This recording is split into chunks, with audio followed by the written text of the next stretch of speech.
أشهد أن لا إله إلا الله وحده لا شريك له وأشهد أن محمدا عبده ورسوله أما بعد فأعوذ بالله من الشيطان الرجيم بسم الله الرحمن الرحيم الحمد لله رب العالمين الرحمن الرحيم مالك يوم الدين إياك نعبد وإياك نستعين اهدنا الصراط المستقيم صراط الذين أنعمت عليهم غير المغضوب عليهم ولا الضالين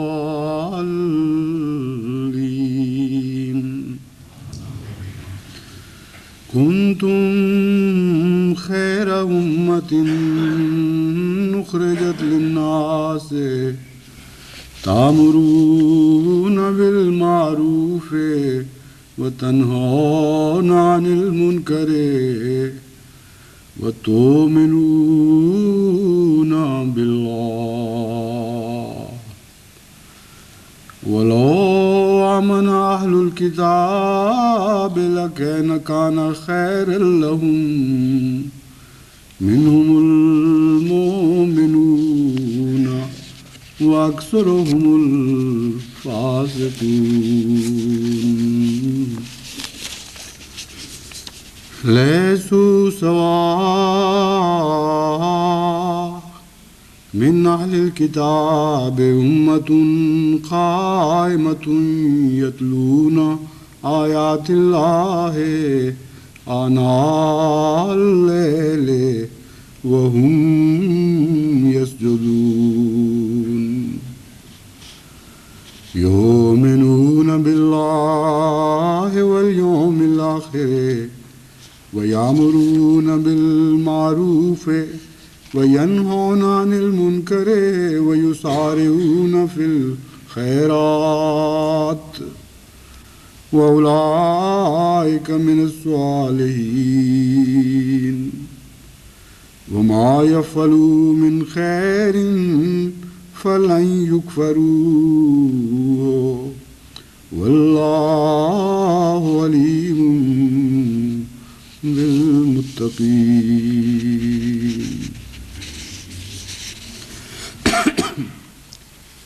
یہ آیات جن کی میں نے تلاوت کی ہے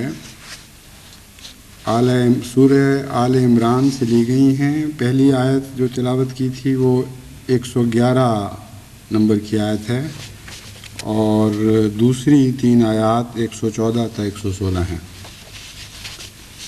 ان آیات میں اہل کتاب کو تبلیغ کرنے کی طرف متوجہ فرمایا گیا ہے اور نہایت ہی پیارے حکیمانہ انداز میں یہ بھی ساتھ فرما دیا گیا کہ اگر اہل کتاب مسلمان نہ ہوں تو یہ ان کا اپنا قصور ہوگا. جہاں تک محمد مصطفیٰ صلی اللہ علیہ وآلہ وسلم کے غلاموں کا تعلق ہے ان پر اس بارے میں کوئی حرف نہیں آ سکتا، کیونکہ یہ لوگ اپنے فریضے میں کسی قسم کی کوئی کمی نہیں کرتے اور اس رنگ میں تبلیغ کرتے ہیں کہ گویا حجت تمام ہو جاتی ہے. علاوہ ازیں عمومی طور پر اہل کتاب کو کلیتاً رد کر دینا اور مردود قرار دینا گویا ان میں کوئی بھی نیکی کی بات نہیں رہی، اس کی بھی قرآن کریم نے نفی فرمائی اور ہدایت فرمائی کہ قوم کو بحیثیت قوم مغضوب اور ملعون اس رنگ میں قرار دے دینا کہ ان میں کوئی بھی استثناء باقی نہیں رہا، کوئی شریف انسان نہیں ہے، یہ بھی اللہ تعالیٰ کے منشا کے خلاف ہے۔ چنانچہ ایسے لوگوں سے بھی امیدیں وابستہ فرما دیں جن کو بظاہر امت محمدیہ مردہ سمجھ بیٹھی تھی یا سمجھ بیٹھی ہو، اور بتایا کہ مردوں میں سے بھی خدا تعالیٰ جان نکال سکتا ہے، اس لیے ان قوموں سے کبھی مایوس نہ ہونا اور اپنے فریضے سے کبھی غافل نہ ہونا۔ چنانچہ فرماتا ہے کنتم خیر امت اخرجت للناس، تم بہترین امت ہو جو لوگوں کی بھلائی کی خاطر دنیا میں نکالی گئی، تمہارے اندر یہ خوبیاں ہیں کہ تم نیک باتوں کا حکم دیتے ہو اور دیتے چلے جاتے ہو، برائیوں سے روکتے ہو اور برائیوں سے روکتے چلے جاتے ہو، اور پھر اللہ پر ایمان رکھتے ہو اور اسی پر تمہارا توکل ہے، اور اپنے ہاتھ میں پھر دروغی کے حقوق نہیں لے لیتے بلکہ اب ایمان باللہ کی طرف متوجہ کر کے یہ فرمایا کہ تم تو وہ لوگ ہو جو تبلیغ کا حق ادا کر دیتے ہو پوری طرح، اور پھر اپنے رب پر ایمان رکھتے ہو، اس کی قدرتوں پر ایمان رکھتے ہو۔ وَلَوْ آمَنَ أَهْلُ الْكِتَابِ لَكَانَ خَيْرًا لَهُمْ، اگر اہل کتاب ایمان لے آتے تو ان کے لیے بہتر ہوتا، یعنی گویا ان کا ایمان نہ لانا اب ان کا اپنا قصور ہے، جہاں تک امت مسلمہ کا تعلق ہے وہ اس نے تو اپنے فریضے کو انتہا تک پہنچا دیا ہے، اب حرف ان پر نہیں آئے گا، اب ان اہل کتاب پر آئے گا جو ان مسلمانوں کی ان صفات کے ہوتے ہوئے بھی پھر بھی ایمان لانے کی سعادت سے محروم رہ گئے۔ پھر فرمایا یہ سب برابر نہیں ہیں، اہل کتاب میں ایسے لوگ بھی ہیں جو امت قائمہ ہیں، جو حق پر قائم ہیں اور اللہ کی آیات کی راتوں کو بھی تلاوت آنال لے راتوں کو اٹھ کر تلاوت کرتے ہیں، وہ ہم یسجدون، اور وہ خدا کے حضور سجدہ ریز ہوتے ہیں، وہ اللہ پر ایمان لاتے ہیں اور یوم آخر پر ایمان لاتے ہیں اور نیک باتوں کا حکم دیتے ہیں اور بری باتوں سے روکتے ہیں اور بھلائیوں میں ایک دوسرے پر سبقت لے جاتے ہیں۔ وَأُولَٰئِكَ مِنَ الصَّالِحِينَ، یقیناً یہ لوگ صالحین میں سے ہیں۔ وَمَا يَفْعَلُوا مِنْ خَيْرٍ فَلَنْ يُكْفَرُوهُ، جو بھی وہ بھلائی کی بات کرتے ہیں اس کی ناشکری نہیں کی جائے گی، اس کی جزا سے ان کو محروم نہیں کیا جائے گا۔ وَاللَّهُ عَلِيمٌ بِالْمُتَّقِينَ، اللہ تعالیٰ متقیوں کو خوب جاننے والا ہے۔ دنیا کی کبھی کسی کتاب میں آپ اس قسم کی کوئی آیت نہیں دیکھیں گے کہ مخالفین کو، بلکہ اشد ترین مخالفین کو بھی اس رنگ میں نوازا گیا ہو کہ ان کی خوبیوں کا اقرار کیا گیا ہو، اور ایسے پیارے انداز میں عقل حیران رہ جاتی ہے۔ خدا کے کلام کے سوا کسی اور کا کلام یہ نہیں ہو سکتا۔ اور آیات تو چھوڑیے، صرف ایک یہ آیت بھی آپ ساری دنیا کے مذاہب کے سامنے چیلنج کے طور پر پیش کر سکتے ہیں کہ اس قسم کی کوئی آیت اپنی کتابوں سے نکال کے تو دکھاؤ۔ اتنا حوصلہ، اتنی عظمت ہو اس پیغام میں۔ اور خدا کا کلام تو پہلے بھی نازل ہوتا رہا، مگر کسی بندہ کامل پر اس طرح نازل نہیں ہوا جیسے محمد مصطفیٰ صلی اللہ علیہ وآلہ وسلم پر نازل ہوا۔ اس لیے جہاں یہ آیت خدا تعالیٰ کی طرف سے ہونے کی دلیل ہے، وہاں حضرت محمد مصطفیٰ صلی اللہ علیہ وآلہ وسلم کے عالی ظرف کی بھی دلیل ہے۔ جیسا آپ چاہتے تھے، جیسا آپ کا دل تھا، جیسا آپ کا رجحان تھا غیروں کی طرف، ویسا ہی کلام آپ کے اوپر نازل کیا گیا۔ اور آج ہمیں حضرت صلی اللہ علیہ وآلہ وسلم کی طرف منسوب ہونے والے یہ تانے دیتے ہیں کہ تم یہود کو تبلیغ کیوں کرتے ہو؟ اسرائیل جا کر بھی تم تبلیغ سے باز نہیں آ رہے، لازمت تم ان کے ایجنٹ ہو گئے۔ کیسی جاہلانہ بات ہے، نہ قرآن کا علم نہ سنت محمد مصطفیٰ کا علم، ایسے غلط، ایسے جاہلانہ نتائج۔ قرآن تو خیر امت کی دلیل یہ دے رہا ہے کہ تم اپنی تبلیغ کے فیض سے کسی قوم کو محروم نہیں رکھتے، اور یہ فیض ایسا عام ہے کہ دشمنوں کو بھی کرتے ہو، اور اگر وہ پھر بھی ہدایت نہ پائیں تو ان کا قصور ہے، تمہارا کوئی قصور نہیں۔ اور آن حضرت صلی اللہ علیہ وآلہ وسلم کا اسوہ ایسا کہ سب سے پہلا یہودی جو دنیا میں مسلمان ہوا، حسین بن سلام، جن کا نام بعد میں آن حضرت صلی اللہ علیہ وآلہ وسلم نے عبداللہ بن سلام رکھا،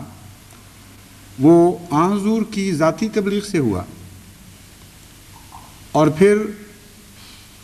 آن حضرت صلی اللہ علیہ وآلہ وسلم نے ان کے ذریعے پیغام بھجوا کر دوسرے یہود کو بھی اکٹھا کیا اور پھر ان کو بھی تبلیغ کی۔ آخر وقت تک ایک واقعہ بھی ایسا نہیں کہ حضور اکرم صلی اللہ علیہ وآلہ وسلم نے یہود کی تبلیغ سے منع فرمایا ہو یا خود باز رہے ہوں، حسن سلوک سے ان سے منع فرمایا ہو یا خود منع ہو رک گئے ہوں۔ چنانچہ ایک ماں نے، ایک یہودی ماں نے ایک یہودی مرتے ہوئے بچے کا پیغام بھیجا کہ وہ جان دے رہا ہے اور آپ کو دیکھنا چاہتا ہے، اسی وقت اٹھ کر اس کی عیادت کے لیے تشریف لے گئے اور مرتے وقت اس کو تبلیغ فرمائی۔ کہا کیا بہتر نہیں ہے تمہارے لیے کہ مسلمان ہو کے جان دو؟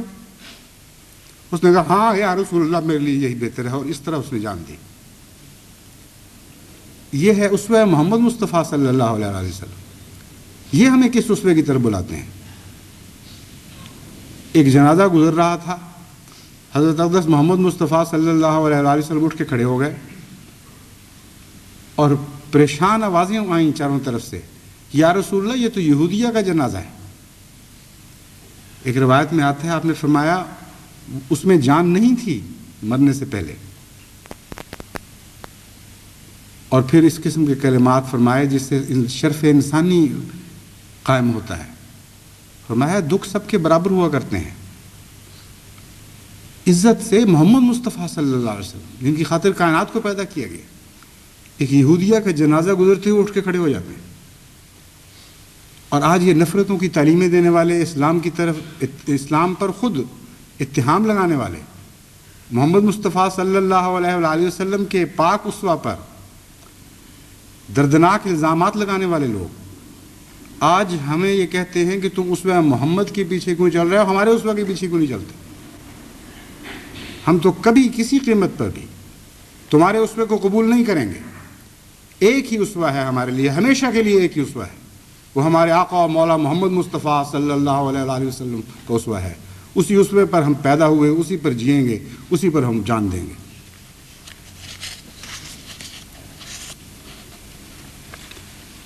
جہاں تک ان الزامات کا تعلق ہے کہ نعوذ باللہ من ذالک ایجنٹیاں کی ہیں اور یہود کے مفاد میں گویا کہ کوششیں کی ہیں، ایسا جھوٹا، ایسا بے بنیاد الزام کہ جب آپ غور کرتے ہیں حقائق پر تو بالکل برعکس صورت نظر آتی ہے۔ جب جنرل اسمبلی میں تقسیم فلسطین کا ظالمانہ فیصلہ ہوا ہے تو اس سے پہلے وہ کون سی آواز تھی جس نے سارے عالم اسلام کو خبردار کیا تھا اور متنبع کیا تھا، اور ایک تہلکہ مچ گیا تھا، اس سے شور بپا ہو گیا تھا عرب کی دنیا میں بھی اور باہر بھی؟ وہ حضرت خلیفۃ المسیح ثانی رضی اللہ تعالیٰ عنہ کی آواز تھی۔ آپ نے ایک دل ہلا دینے والا پیمفلیٹ لکھا، اسے شائع کیا، متنبع کیا، بتایا کہ یہ تم اس گمان میں نہ رہو کہ آج مغرب تمہارا دشمن ہے تو مشرق تمہارا دوست ہوگا،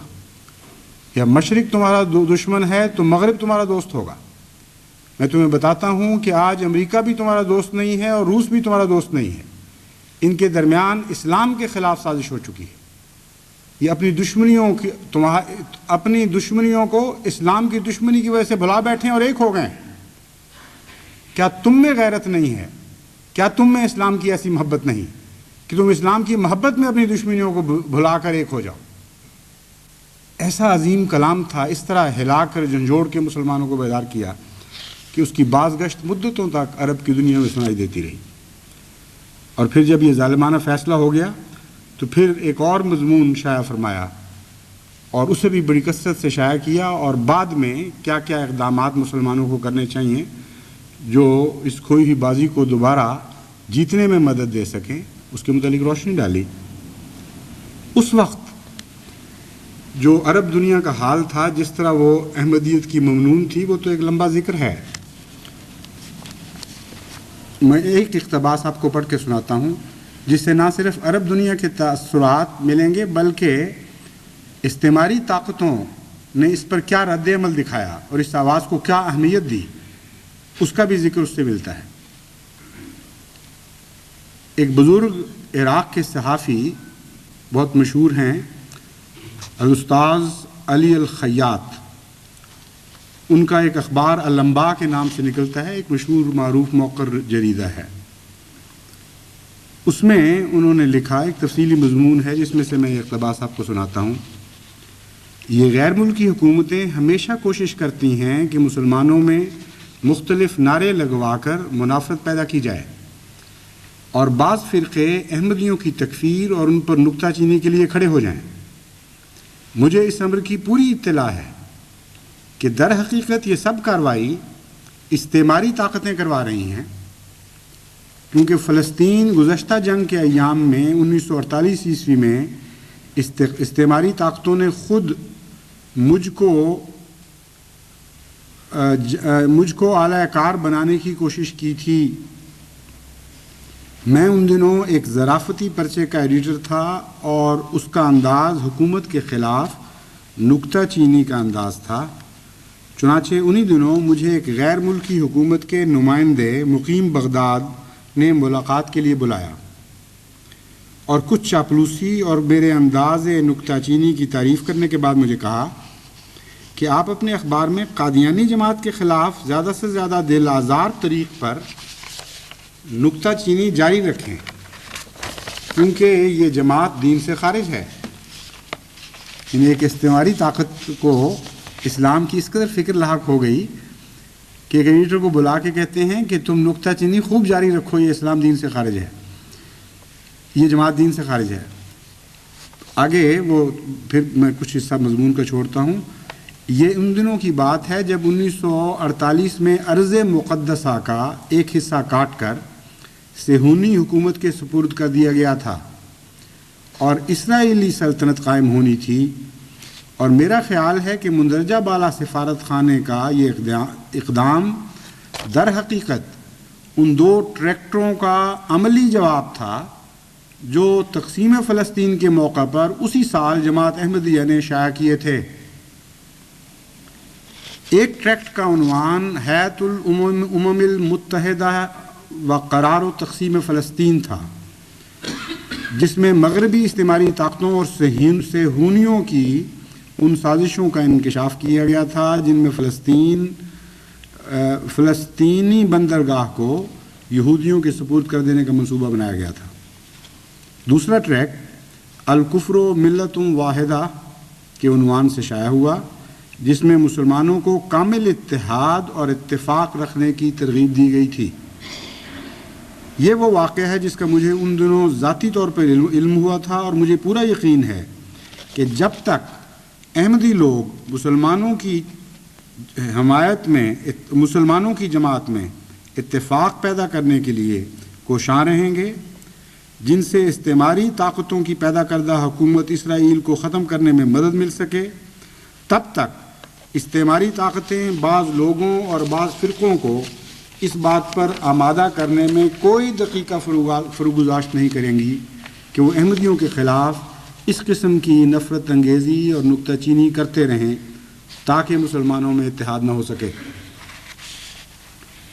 وہ دو ٹریکٹ شائع ہوئے ہیں، اور اتنا حیرت انگیز ان کا اثر پڑا ہے کہ بڑی بڑی استعماری طاقتیں کام گئی ہیں، سفارت خانوں کو مرکز سے ہدایتیں مل رہی ہیں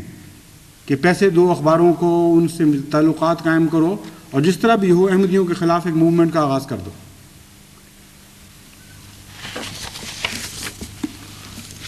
جہاں تک ظفر اللہ خان کی ذات کا تعلق ہے،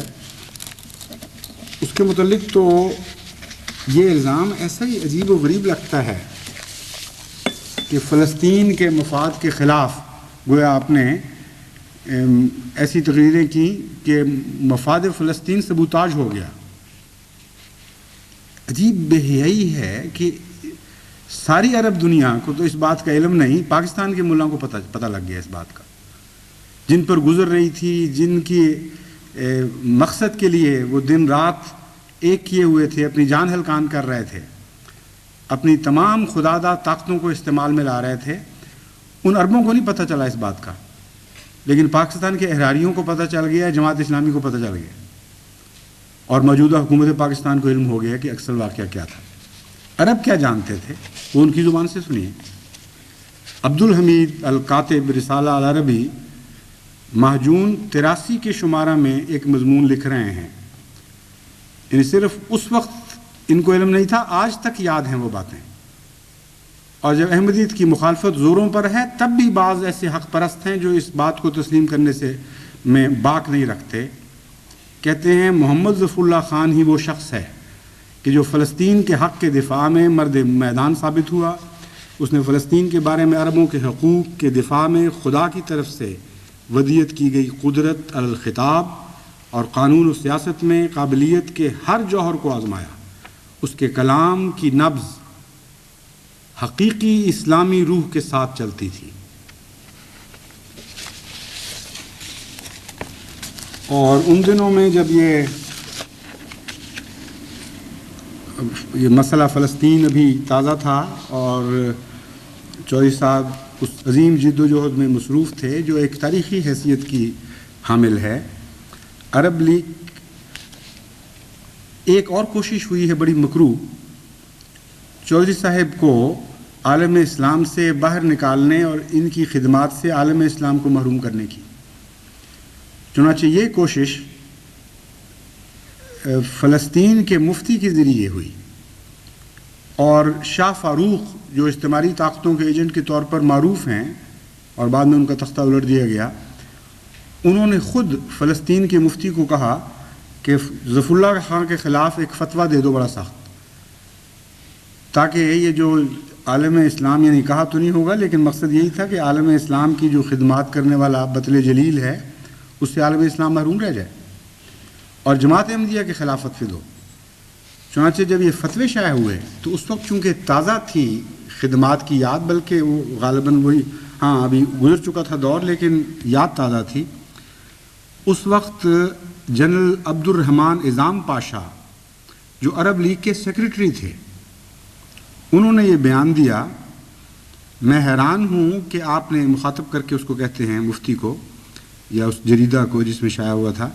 میں حیران ہوں کہ آپ نے قادیانیوں یا چودھری محمد ظفر اللہ خان صاحب وزیر خارجہ پاکستان کے متعلق مفتی کی رائے کو ایک مؤثر مذہبی فتویٰ خیال کیا ہے. یعنی جریدے کو مخاطب کر کے لکھتے ہیں. اگر یہ اصول مان لیا جائے تو پھر بنی نوع انسان کے عقائد، ان کی عزت و وقار اور ان کا سارا مستقبل محض چند علماء کے خیالات و آراء کے رحم و کرم پر آ رہے گا. پھر لکھتے ہیں، ہم اچھی طرح جانتے ہیں کہ ظفر اللہ خان اپنے قول اور اپنے کردار کی روح سے مسلمان ہیں. روئے زمین کے تمام حصوں میں اسلام کی مدافعت کرنے میں آپ کامیاب رہے، اور اسلام کی مدافعت میں جو موقف بھی اختیار کیا گیا اس کی کامیاب حمایت ہمیشہ آپ کا ترہ امتیاز رہا. اس لیے آپ کی عزت عوام کے دلوں میں گھر کر گئی، اور مسلمانان عالم کے قلوب آپ کے لیے احسان مندی کے جذبات سے لبریز ہو گئے. کیا یہ مسلمانان عالم پاکستان میں نہیں بستے؟ کیا ان کو علم نہیں ہے کہ ایک وقت تھا کہ عالم اسلام اور عالم اسلام کا وہ حصہ جہاں سے اسلام کا نور پھوٹا تھا یہ اعلان کر رہا تھا ببانگ دہل کہ مسلمانان عالم ظفر اللہ خان کی ان خادمانہ کوششوں کے ممنون احسان ہیں کہ جو انہوں نے اسلام کی سربلندی اور مسلمانوں نے عالم کے مفاد میں سر انجام دی. ایک مصری اخبار 26 جون 1952 کی اشاعت میں لکھتا ہے، اے کافر، خدا تیرے نام کی عزت بلند کرے. مفتی نے ظفر اللہ کو کافر و بے دین قرار دیا ہے. آؤ ہم سب مل کر محمد ظفر اللہ خان پر سلام بھیجیں.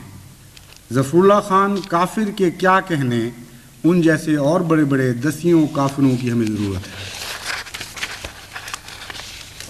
اخبار الزمان 25 جون 1952 میں لکھتا ہے، مجھے اس فتویٰ سے سخت رنج پہنچا ہے کیونکہ چودھری محمد ظفر اللہ خان نے اسلام اور عرب دنیا کی بالعموم اور مصر کی بالخصوص بہت خدمت سر انجام دی ہے۔ عالم اسلام ان کی خدمات جلیلہ کے لیے ان کا ممنون احسان ہے۔ اخبار اليوم 26 جولائی 52 میں رقم طراز ہے، وہ شخص جو استعماریت کا بڑی قوت، بلاغت اور صدق بیانی سے مقابلہ کرتا ہے، اور خدا تعالیٰ بھی جس کی زبان اور دل پر حق جاری کرتا ہے، وہ بھی اگر کافر قرار دیا جا سکتا ہے تو نیک لوگوں کی اکثریت ایسے کافر بن جانے کی خواہش کرے گی۔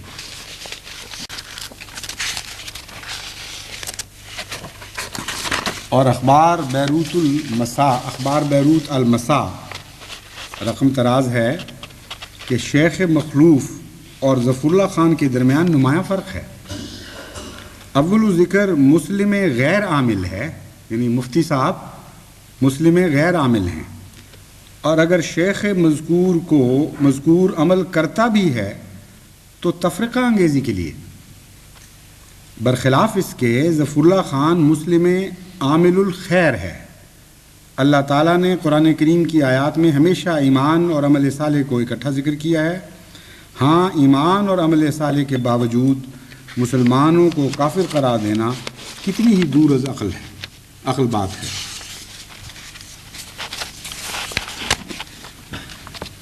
بہرحال ایک وہ وقت تھا جب کہ عالم اسلام کو ایک خطرہ درپیش تھا، اور جیسا کہ ہمیشہ سے جماعت احمدیہ کی روایات رہی ہیں، ہر ایسے خطرے کے وقت جو اسلام کو ہو یا مسلمانان عالم کو ہو، اللہ تعالیٰ کے فضل سے جماعت احمدیہ کو اور جماعت احمدیہ کے خلفاء کو یہ نمایاں توفیق ملی، یہ امتیازی سعادت نصیب ہوئی کہ سب سے پہلے سب سے بڑھ کر ان خطرات کی طرف متوجہ کرنے والے خلفائے جماعت احمدیہ تھے، اور ان کی مطابقت میں جماعت احمدیہ نے ہر خدمت کے لیے اپنے آپ کو پیش کیا، اور اس کی سزا ہر طرف سے جماعت احمدیہ کو یہ دی گئی کہ نہ صرف یہ کہ وہ استعماری یا اسلام دشمن طاقتیں جماعت احمدیہ کو اس حریت ضمیر کی سزا دینے پر تل بیٹھیں، بلکہ خود مسلمانوں کو استعمال کیا گیا ہمیشہ، اور عالم اسلام کو یہ خطرات باہر سے بھی درپیش رہے اور اندر سے بھی درپیش رہے۔ باہر سے اسلام دشمن طاقتوں نے یہ خطرات یہ اسلام کے لیے پیدا کیے، اور اندر سے ان ایجنٹوں کو استعمال کیا جو ہمیشہ سے استعماریت کے ایجنٹ بنتے رہے ہیں۔ آج بھی کچھ اسی قسم کا واقعہ درپیش ہے۔ آج بھی عالم اسلام کو ایک خطرہ ہے، لیکن یہ ایک ایسا مہیب اور ایسا خطرناک خطرہ ہے، ایسا ظالمانہ خطرہ ہے کہ تاریخ اسلام میں ایسا خطرہ کبھی اسلام کو پیش نہیں آیا تھا۔ آج یہ خطرہ در حقیقت نہ روس کی طرف سے ہے، نہ امریکہ کی طرف سے ہے، نہ بت پرست طاقتوں کی طرف سے ہے، نہ صہیونی طاقتوں کی طرف سے ہے، نہ مشرق سے یہ خطرہ ہے اور نہ مغرب سے۔ آج یہ خطرہ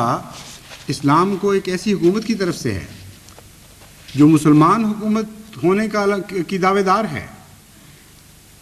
جو اسلام کی عزت اور وقار کے نام پر کھڑی ہوئی اور اسلام اور عزت کی وقار کا واسطہ دے کر جو مسلمانوں کے اوپر، مسلمانان پاکستان کے اوپر مسلط کی گئی۔ یہ ایک ایسا خطرہ ہے جس خطرے سے بڑھ کر اس سے پہلے کبھی عالم اسلام کو ایسا خطرہ درپیش نہیں ہوا تھا۔ کلمہ توحید کو مٹانے کے نام پر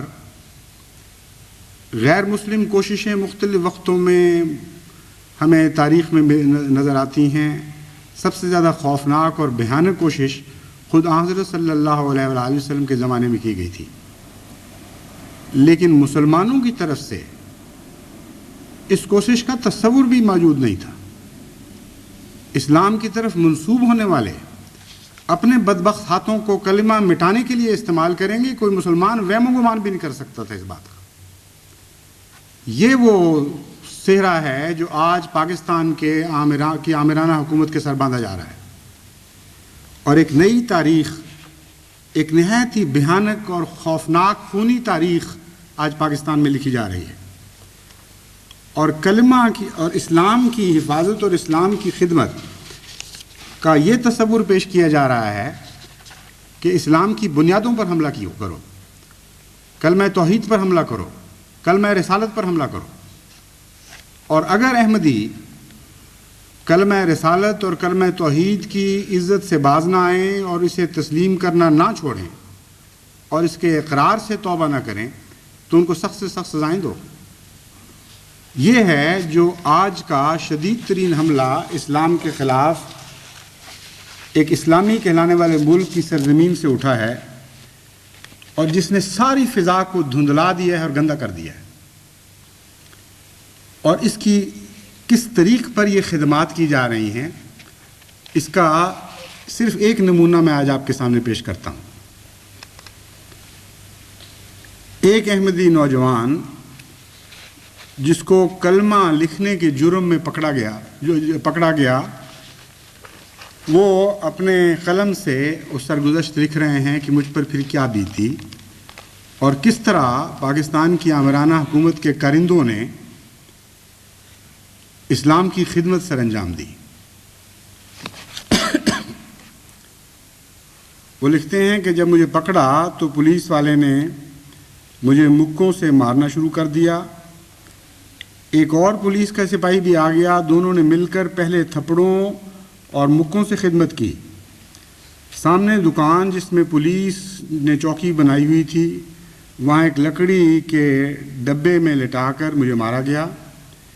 اس دوران منہ سے کلمہ طیبہ کا ورد کرتا رہا۔ پھر یہاں سے تانگے میں بٹھا کر تھانہ باغبان پورا لے جایا گیا۔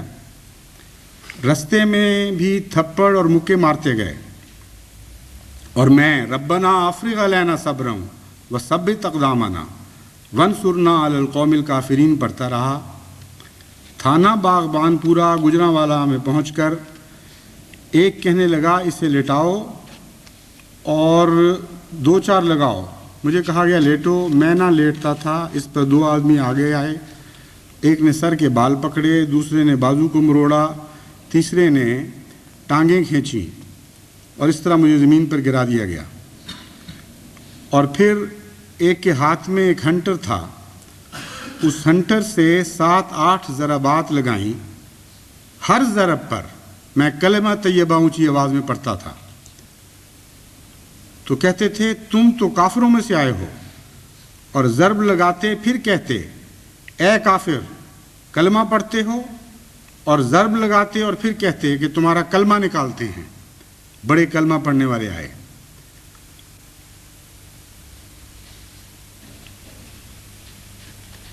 اس کے بعد جب ان کی خدمت اسلام کی یہ تمنا، یہ حسرت ابھی پوری طرح نکلی نہیں، تو ایک پولیس والے کو خیال آیا کہ اسلام کی خدمت تو اس سے بھی بڑھ کر ہونی چاہیے۔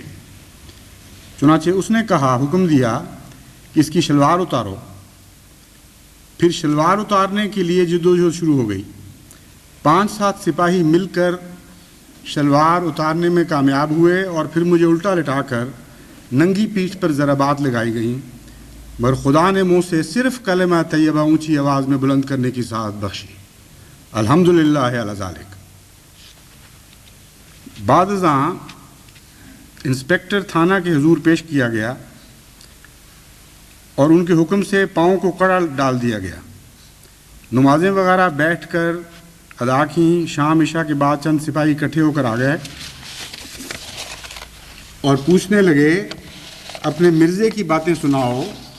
وہ کہاں پیدا ہوا اور کہاں مرا۔ انہوں نے مجھے ماں باپ بہن وغیرہ وغیرہ کی گندی گالیاں دیں، حضرت مسیح موعود علیہ الصلوۃ والسلام کے متعلق مغلظات بکیں، میں استغفار پڑھتا رہا، آدھ گھنٹہ کے قریب گالیاں دیتے رہے۔ صبح کی ضربات کے متعلق ایک بات یہ بھی ہے کہ پیٹھ کے علاوہ سر پر اور کندھوں پر اسی ہنٹر سے نہ جانے کتنی ضربات لگائیں۔ یہ ہے کلمہ طیبہ کی خدمت پاکستان میں اور خدمت اسلام کا تصور۔ کیا آپ کو عرب کا وہ تپتے ہوئے صحرا یاد نہیں آ گئے جہاں بلال حبشی کو، سیدنا بلال حبشی کو اسی جرم میں گھسیٹا جا رہا تھا، جہاں تپتے ہوئے انگارے نکال کر انگیٹھیوں سے کلمہ پڑھنے والوں کی چھاتیوں پر رکھ دیے جاتے تھے اور ان کی پیٹھوں پر کے نیچے بھی زمین پر وہ انگارے بچھا دیے جاتے تھے، اور ان انگاروں کے نتیجے میں بننے والے چھالوں کے پانی سے وہ انگارے بجھا کرتے تھے۔ وہ دردناک واقعات جو کلمہ مٹانے کے سرزمین عرب میں گزرے تھے، ویسے ہی دردناک واقعات آج پاکستان میں گزر رہے ہیں، لیکن ایک اسلامی مملکت کے کارندوں کی طرف سے یہ کارروائی ہو رہی ہے۔ یہ ہے جو خوفناک ظلم ہے کہ آج شیطان سے بڑھ کر کوئی دنیا میں خوش نہیں ہوگا، کیونکہ آج شیطان محمد مصطفیٰ صلی اللہ علیہ وآلہ وسلم کے طرف منسوب ہونے والے غلاموں سے وہ حرکات کروا رہا ہے جو آپ کے اولین دشمن کسی زمانے میں کیا کرتے تھے۔ جب ان سے پوچھا جائے کہ تم کیا کرتے ہو،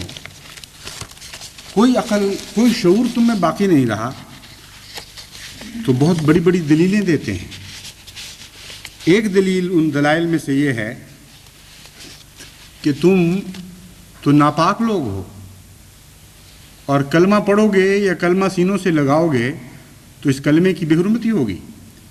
اور ہم یہ بے حرمتی برداشت نہیں کر سکتے۔ عجیب جاہل لوگ ہیں۔ یہ کلمہ تو پاک ناپاکوں کو پاک بنانے کے لیے آیا تھا، اسی لیے تو نازل ہوا تھا کہ بدوں کا تزکیہ کرے۔ ناپاک ہیں تو تمہیں خوش ہونا چاہیے کہ ان ناپاکوں کو بھی اس کلمے نے طیب اور پاکیزہ کر دیا۔ یہ تو محمد مصطفیٰ صلی اللہ علیہ وآلہ وسلم کا کلمہ ہے، یہ خدائے واحد و یگانہ کا کلمہ ہے، یہ تو اس مزکی کا کلمہ ہے جس سے بڑھ کر کوئی مزکی کبھی پیدا نہیں ہوا تھا۔ اس کلمے نے تو صدیوں کے ناپاک اور پلید لوگوں کو بھی پاک بنا دیا تھا۔ یہ کسی ملا کا کلمہ تو نہیں جو پاکوں کو بھی پلید کر دے، یہ کسی آمر وقت کا کلمہ تو نہیں جو نیکوں کو بھی بد بنا دے۔ اس لیے جماعت احمدیہ اگر ناپاک ہی ہے تمہارے کہنے کے مطابق، تو پھر اس ناپاک جماعت کو صرف یہی کلمہ چاہیے، یعنی محمد مصطفیٰ صلی اللہ علیہ وسلم اور خدائے واحد و یگانہ کا کلمہ۔ کسی اور کلمے کے منہ پر ہم تھوکتے بھی نہیں۔ پھر دوسرا اعتراض کہ دراصل ان کے دل میں یہ کلمہ نہیں، منہ سے کچھ اور کہتے ہیں اور دل سے کچھ اور کہتے ہیں۔ منہ سے محمد رسول اللہ صلی اللہ علیہ وسلم کا کلمہ پڑھتے ہیں اور بیچ میں کہہ رہے ہوتے ہیں کہ احمد رسول اللہ، یعنی مرزا غلام احمد قادیانی رسول اللہ۔ عجیب جاہلانہ بات ہے، اس سے بھی بڑھ کر حیرت انگیز کہ ہم سے کلمہ چھینتے چھینتے ایک مکروہ حرکت تو کی، ساتھ خدائی کے دعوے دار بھی بن بیٹھے، حضرت صلی اللہ علیہ وآلہ وسلم سے بھی افضل ہونے کا دعویٰ کر دیا۔ ایک بھی واقعہ حضور اقدس کی زندگی میں ایسا نہیں ملتا کہ کسی کلمہ پڑھنے والے کے متعلق حضور نے یہ فرمایا ہو کہ تم جھوٹ بول رہے ہو، دل سے کچھ اور کہتے ہو، اوپر سے کچھ اور کہہ رہے ہو۔ جن لوگوں کے متعلق خدا نے خبر دے دی تھی کہ لما يدخل الایمان فی قلوبہم،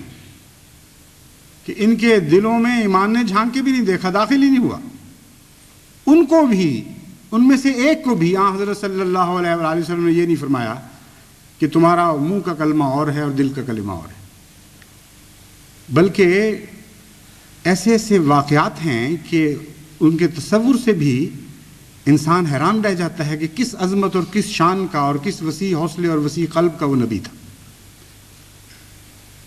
ایک موقع پر اسامہ بن زید نے ایک مقابلے میں، جس میں ایک مشرک نے ایک مسلمان کو، بلکہ ایک سے زائد مسلمانوں کو قتل کر دیا تھا اور وہ ڈاکے ڈالتا تھا، حملے کرتا تھا بار بار، اس کو پکڑ لیا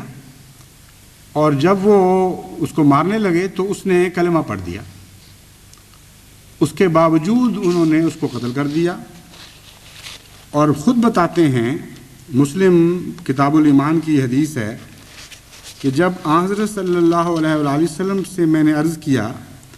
کہ یہ واقعہ ہوا تو آپ نے فرمایا کیا اس نے لا الہ الا اللہ کہا اور تم نے اسے قتل کر دیا؟ میں نے عرض کی کہ اس نے تو ہتھیار کے خوف سے ایسا کیا تھا۔ آپ نے فرمایا کیا تو نے اس کا دل پھاڑ کر دیکھا تھا کہ تجھے علم ہو گیا تھا کہ اس نے کیا کہا ہے اور کیا نہیں، کیا کیا ہے اور کیا نہیں؟ حضرت صلی اللہ علیہ وآلہ وسلم مسلسل یہ فکرہ کہتے چلے گئے اور کہتے چلے گئے اور کہتے چلے گئے کہ کیا تو نے دل پھاڑ کر دیکھ لیا تھا، کیا تو نے دل پھاڑ کر دیکھ لیا تھا۔ ایک اور روایت میں الفاظ یہ ہیں، کیوں نہ تو نے دل پھاڑ کر دیکھ لیا، کیوں نہ تو نے دل پھاڑ کر دیکھ لیا کہ واقعی اس کے دل میں کلمہ تھا یا نہیں تھا۔ نہ تو محمد مصطفیٰ صلی اللہ علیہ وآلہ وسلم اس بات کے دعوے دار تھے کہ وہ دلوں میں جھانک کر کلمے کو معلوم کر سکیں کہ دل میں بھی ہے کہ نہیں، نہ اپنے غلاموں کو اس بات کی اجازت دی۔ اور آج کے ملا یہ دعویٰ کر بیٹھے ہیں کہ وہ عالم الغیب و شہادہ بھی ہیں اور خدا تعالیٰ کے نبی اور آپ کے صحابہ سے بھی بڑھ کر مقام رکھتے ہیں اور دلوں کا حال جاننے لگ گئے، اور کسی مسلمان کو غیرت نہیں آ رہی کہ یہ کیا حرکتیں ہو رہی ہیں۔ اسی حدیث کی ایک اور روایت بھی ہے اور اس کے الفاظ کچھ مختلف ہیں اس سے، ان میں یہ اس حدیث کے الفاظ میں جو مسلم ہی کی ہے یہ ذکر ملتا ہے کہ جب حضرت اسامہ بن زید نے عرض کیا کہ یا رسول اللہ کلمہ تو اس نے تلوار کے ڈر سے پڑھا تھا، تو آپ نے فرمایا لا الہ الا اللہ پڑھا اور پھر بھی تم نے قتل کر دیا؟ پھر فرمایا کہ قیامت کے دن جب لا الہ الا اللہ آئے گا تو پھر تم کیا جواب دو گے؟ قیامت کے دن جب لا الہ الا اللہ آئے گا یعنی اس کی گواہی دینے، تو پھر تم کیا جواب دو گے؟ کہتے ہیں میں نے عرض کی، یا اسامہ بن زید نے عرض کی یا رسول اللہ میرے لیے بخشش طلب کریں۔ پھر یہی فرمایا قیامت کے دن لا الہ الا اللہ آئے گا تو اس وقت تو کیا کرے گا؟ وہ کہتے ہیں کہ آپ اس کے علاوہ اور کچھ نہ کہتے تھے کہ جب قیامت کے دن لا الہ الا اللہ آئے گا اس وقت تو کیا کرے گا؟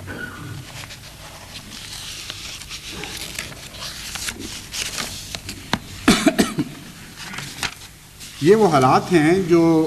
پاکستان میں اس وقت رونما ہو رہے ہیں،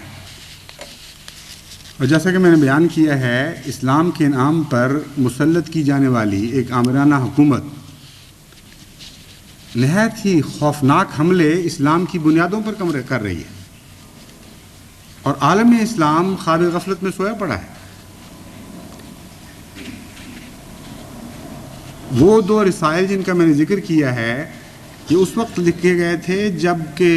فلسطین کو خطرہ تھا اور فلسطین کے نتیجے میں مکے اور مدینے کو بھی خطرہ لاحق تھا، اور خلیفۃ المسیح ثانی نے بڑے واشگاف الفاظ میں عالم اسلام کو بیدار کیا تھا اور فرمایا سوال فلسطین کا نہیں ہے، سوال مدینے کا نہیں ہے،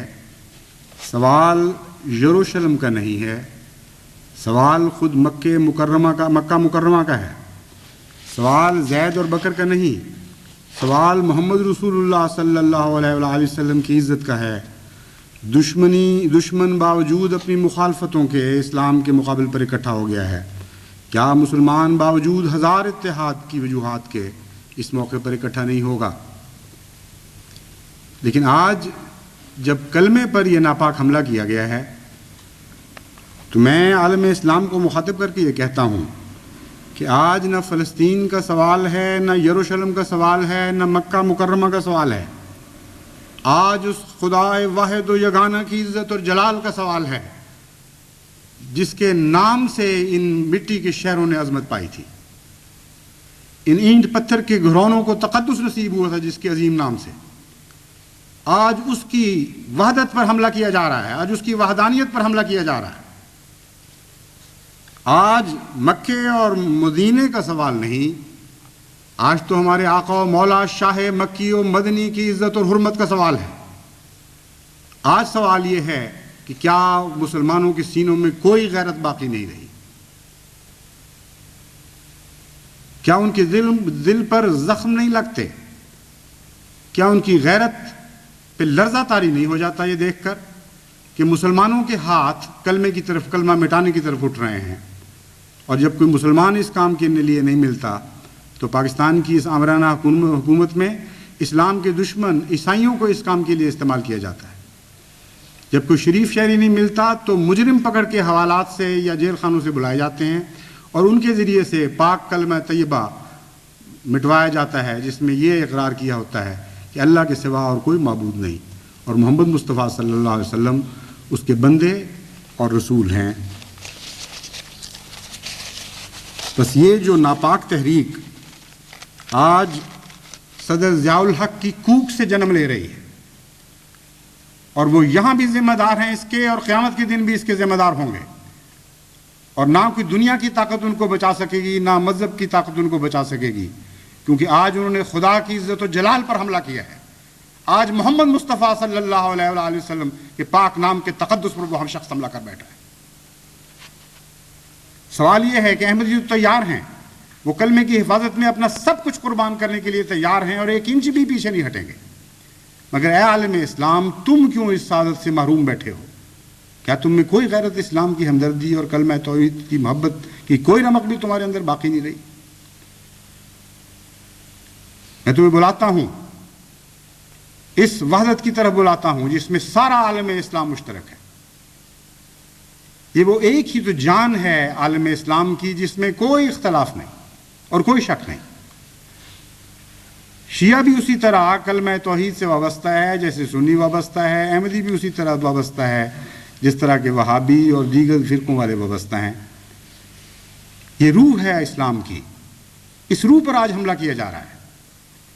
اس لیے میں تمہیں بلاتا ہوں، غار حرا کے نام پر بلاتا ہوں،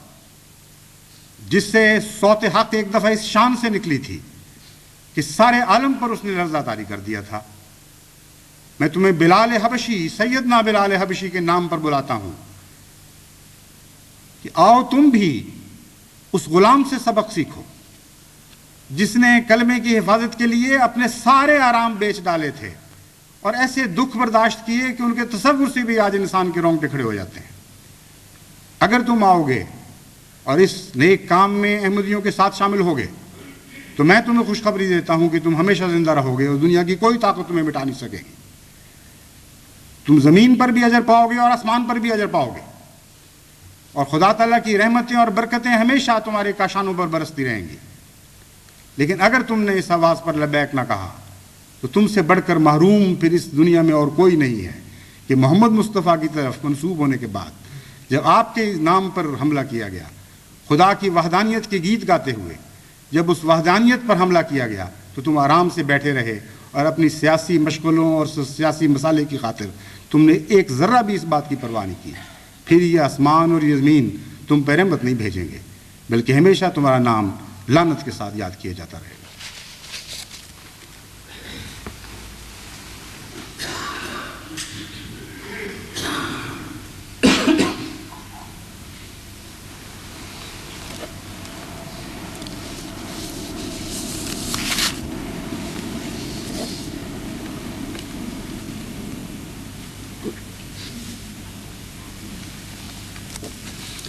الحمد لله نحمده ونستعينه ونستغفره ونؤمن به ونتوكل عليه ونعوذ بالله من شرور أنفسنا ومن سيئات أعمالنا من يهده الله فلا مضل له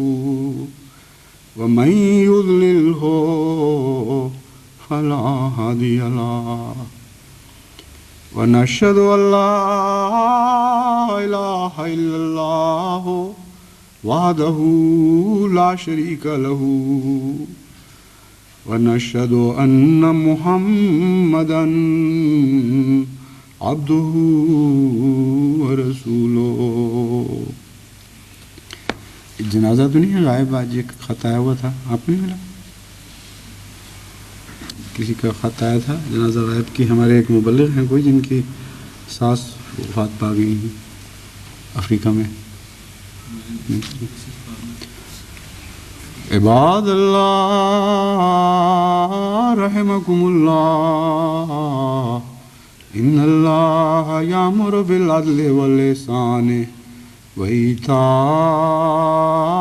ذی القربى وینہی عن الفحشاء والمنکر والبغی یعظکم لعلکم تذکرون اذکروا اللہ یذکرکم وادعوہ یستجب لکم ولذکر اللہ اکبر.